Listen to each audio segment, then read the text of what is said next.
Hi everyone, in this short demo video, we are going to look at zero standing privileges for AWS Access. So let's get started. So we are going to cover two different scenarios. The first scenario is how does the user experience looks like with the standing privileges. Then the next scenario is going to be how does the user experience is going to look like with the zero standing privileges. So using the standing privileges, so these are the two downsides. The first downside is if the identity get compromised or attacker steal your session cookie. So the risk is going to be huge. And when it comes to impact also, it's going to be wide because attacker may have an access to dozens of different AWS accounts. So this is the first thing. And the second thing is, so a lot of customers, they might be creating two different accounts, one account for the normal user access and another account, for example, Raj underscore admin account for the cloud console access. So if you think about it, maintaining and managing two accounts, it unnecessarily increases your operational burden. And from a user standpoint, also user has to remember two different credentials and it will unnecessarily affect the user's productivity. So now let's look into the demonstration. How does entire user experience is going to look like? So before we jump onto the user experience, so this is the scenario what we are talking about. So here, as a administrator, so you might have created two different accounts. So Raj user account. So this particular user, you guys might be using for access to SharePoint, O365, and all these applications. If we go back, then your administrator might have created another account, for example, Raj underscore admin account. This account might be used to access your cloud consoles. So this is what administrator has to configure and to worry about maintaining and managing two different accounts from a user standpoint. So once I log in into my myapps.microsoft.com, so what I'll do to access my AWS console, I'll click on my AWS IAM Identity Center. So it is asking me to authenticate again. I'm authenticating as a Raj underscore admin. So once I authenticate, so I will be redirected to AWS portal. So when I'm redirected to AWS portal, here you can see as a user, I have access to like 4 different accounts. I have access to for both billing and administrator access for Raj test account also is the same for test account. I have access to both administrator access and the power user access. So just imagine if somebody steal the credential in this case, or somebody compromise identity, attacker will have access to all these different AWS accounts, will have a wide range of access. So this is the downside of leveraging upon standing privileges. So now we are going to go back. So we are going to look at the zero standing privileges approach. In the zero standing privileges approach, so these are the two main benefits. The first benefit is even if the identity gets compromised and somebody steals the session cookie, the kind of damage attacker can do, it's going to be very, very limited.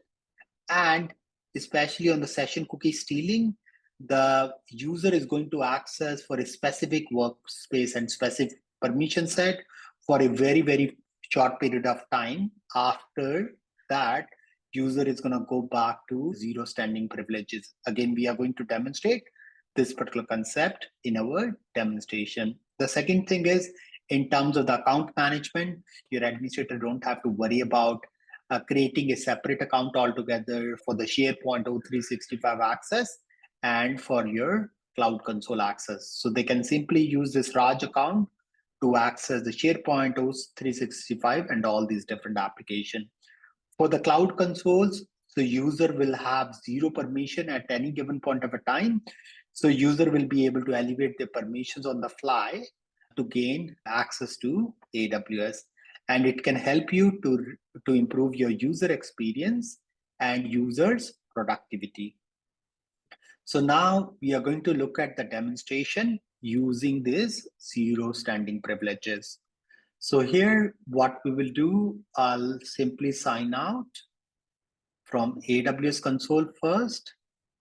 And then we are going to log in as another user called Raj@of scsolutionsdemo.com.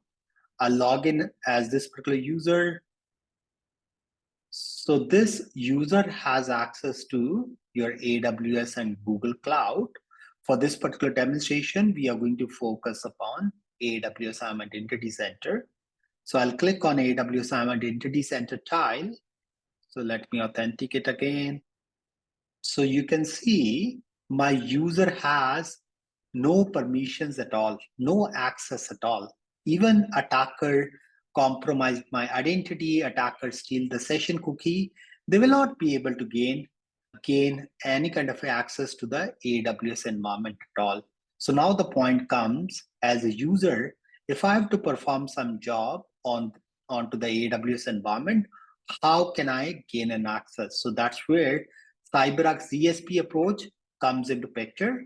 So here, what you can do, you can log in into the CyberArk Identity Security Portal.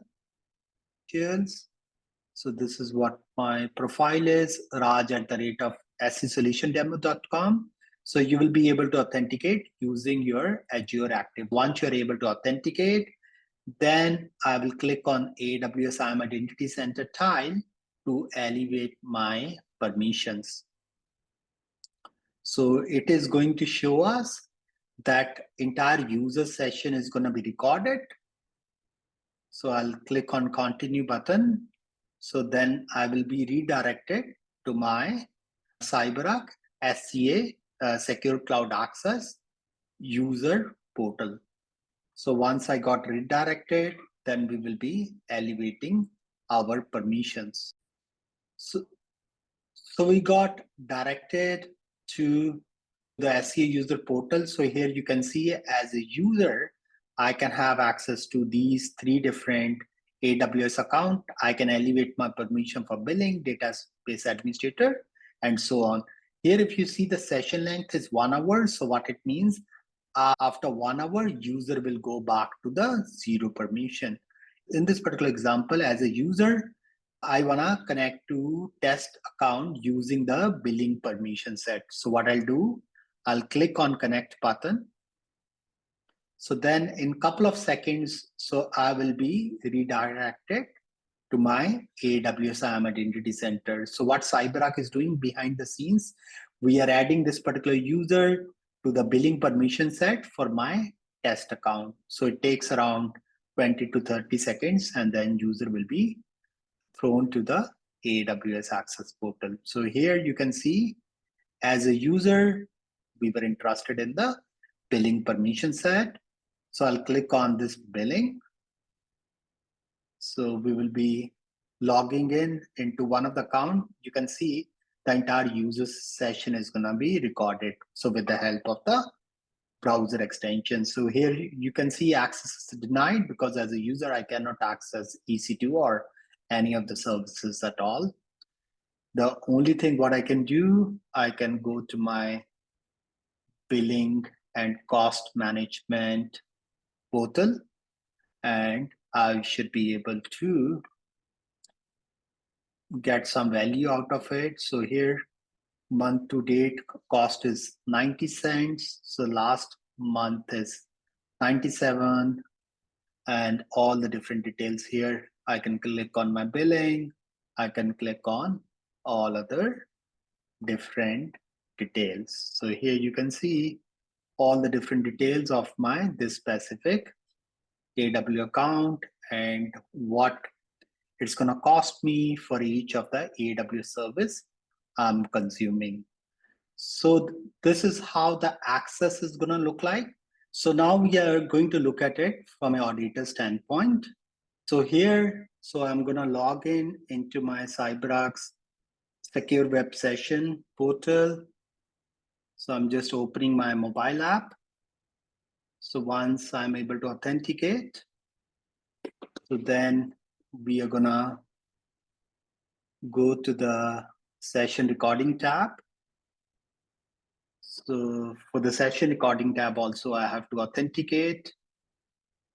So once I'm able to authenticate, so then we can see what are the different actions as a user was carrying out. We were navigating through to the test account. Then we went into the billing. So then we went onto the console. So here, so all this information is going to be captured by CyberArk SWS. So here we went on to the EC2. So then we went on to the billing tab. So you can see all the different information is going to be captured by CyberArk for your auditing and for your monitoring purposes as well. So here, so we performed all the different actions.